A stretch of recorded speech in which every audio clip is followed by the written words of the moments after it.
Hi guys, how you doing? AJ here, and figure I'd try and film something and spend a lot of time trying to upload it because I always have to fuss with that. Um, but the alternative is filming live, which we all know how that goes, and I don't want to be a whiny britches about that anymore. You guys have heard me go on long enough about that, but I do have something for you, and we can hang out a little bit in an old school manner, so here's to you. So you may have noticed the old scarf, and hey AJ, why you got this scarf? What are you doing? You're in the house, you got this scarf, you don't need a scarf.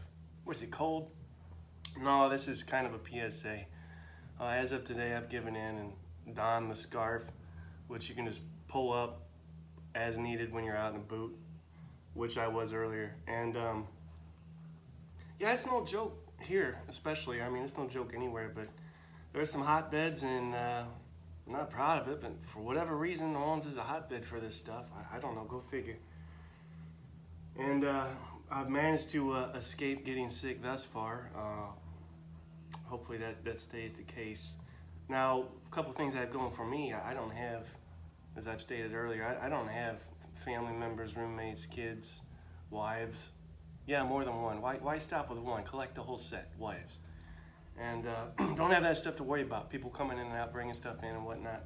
I'm fully aware of anything that enters these premises because it's something that I myself am bringing in. Washing hands, all that stuff. So enough said about that. But what I've been doing is, other than losing my mind and pulling games off the shelf, putting them back on the shelf, flipping through things, opening things, closing things.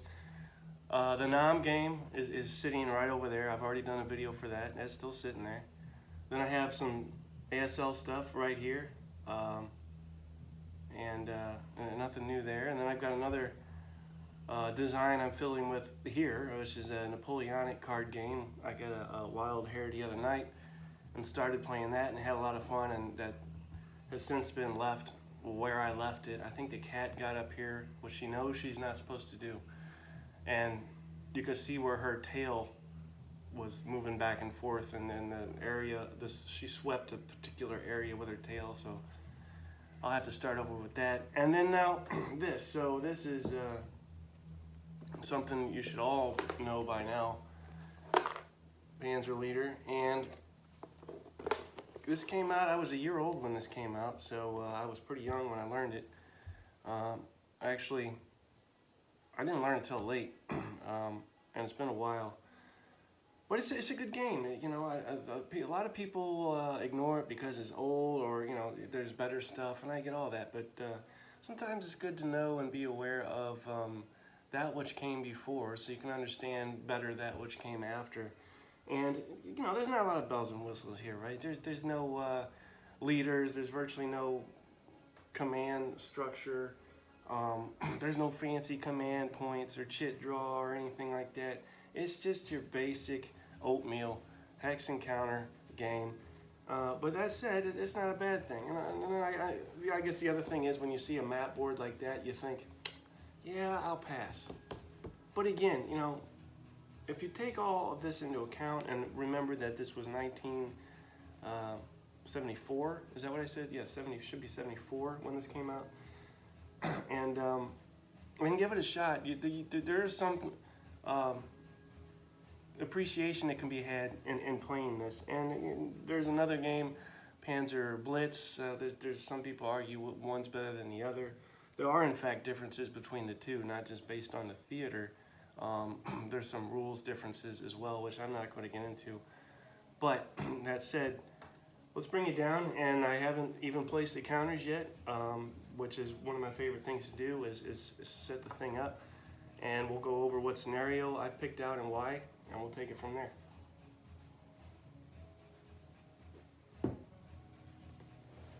So I'll bring it down and try and adjust as needed. I'm probably going to need a lot of adjusting here because you can't see anything as of now. Why is that? Why can't you see anything? Let's bring it down. Why is this like this?